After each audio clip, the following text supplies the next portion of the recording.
नागपूर महानगरपालिकेच्या सर्वसाधारण सभेमध्ये प्रभाग रचना बदलली। काँग्रेसनं भारतीय जनता पक्षावर आरोप केला। भाजपची खेळ यशस्वी होऊ देणार नाही, काँग्रेसनं भाजपला इशारा दिलाय।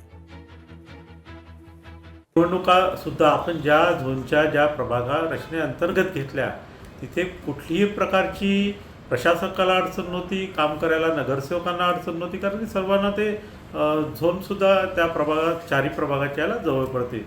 परंतु मंगळवारी झोनमध्ये काँग्रेसचे 11 नगरसेवक त्या झोनमध्ये निवडून आले आणि भाजपचे 5 नगरसेवक आहे।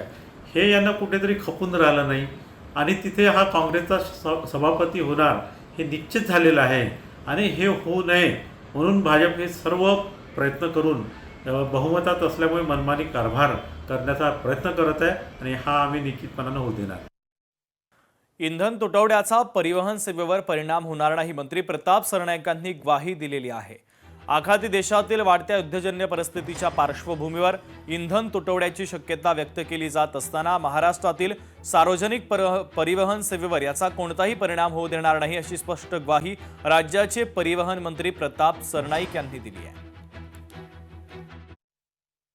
बघा, आखाती देशामध्ये युद्धजन्य परिस्थितीमुळे पूर्ण देशावर त्याचा परिणाम होत आहे। ही वस्तुस्थिती आहे की परिणाम हा पेट्रोल किंवा आखाती देशातल्या युद्धामुळे बाकीच्या गॅस किंवा इतर तुटवड्यावर सुद्धा त्याचा परिणाम होतोय।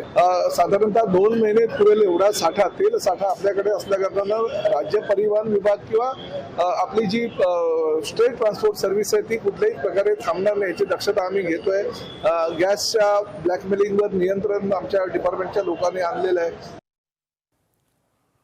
तर परिवहन मंत्री प्रताप सरनाईक यांनी या संदर्भात माहिती दिली। इंधन तुटवड्याचा परिवहन सेवेवर कोणताही परिणाम होणार नाही असं त्यांनी म्हटलेलं आहे।